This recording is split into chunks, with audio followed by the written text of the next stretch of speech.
This is Paul Turner, the Immigration Browser at Imperium Chambers, bringing you the immigration news as it happens.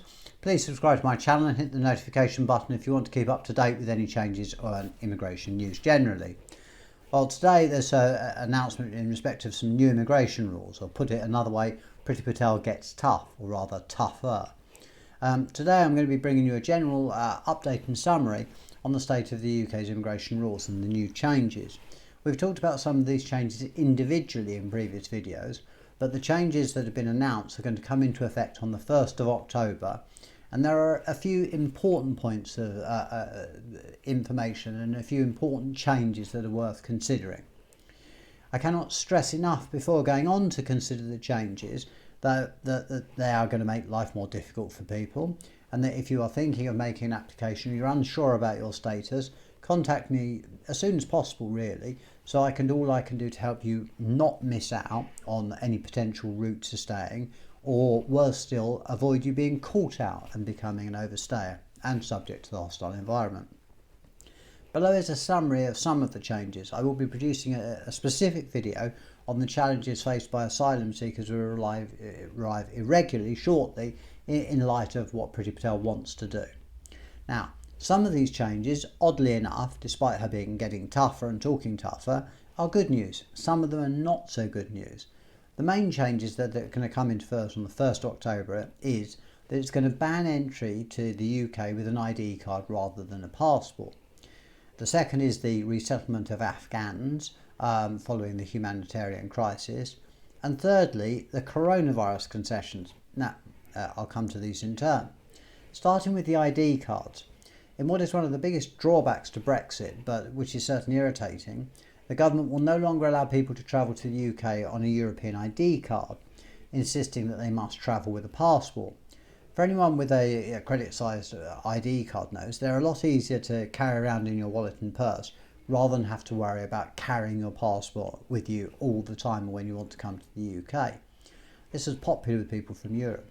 But the government has decided that keeping control of our borders means that the only document they will recognise are passports, and that will be what you will need to present if you want to gain entry to the United Kingdom. There are a few exceptions to this, but it's a complex area, and if you want further information, contact me. So no more French or Italians travelling with their European ID cards. They're going to need their passports. Now, Afghan citizens and the Afghan resettlement programme. With the shocking scenes that we've seen in Afghanistan in the last few months or so, the government has updated its rules on how Afghans can gain leave or enter to remain in the United Kingdom.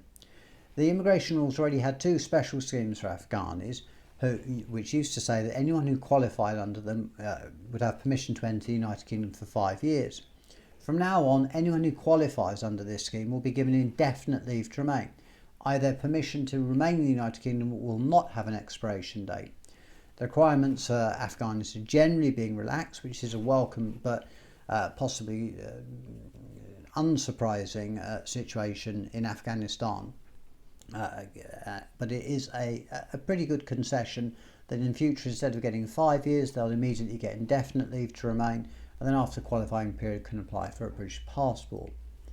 Now, the coronavirus concessions. I've put out numerous videos and updates on them, and they've changed a lot and become more restrictive. And the Home Office has had various policies and pieces of guidance in place over the last 18 months due to the pandemic. They finally decided to write these into the rules, leaving them as arguably non-binding guidance, which is often ignored by decision makers. This is good news, as we have experienced that the guidance being ignored more often than it's being followed, which has led to unnecessary appeals. Guidance itself covers Tier 1 entrepreneur visas being unable to fulfil the job creation requirement, skilled workers who began working before their visa was granted, and COVID-related absences from the UK. As I've touched on that before, that means that if you've been out of the UK due to COVID, it might not break your leave to remain, which is hugely important if you're looking at applying for indefinite leave to remain in the future. Now, these are just a few of the changes that are going to come into force, become law on the 1st of October. As I say at the end of pretty much every video, if you have any doubt about your immigration status, or you want some immigration advice for yourself or a family member, please get in touch with me and we can arrange a conference, we can discuss everything, and we can discuss the options that are open to you. I'm here to help, and I'd be delighted to help you.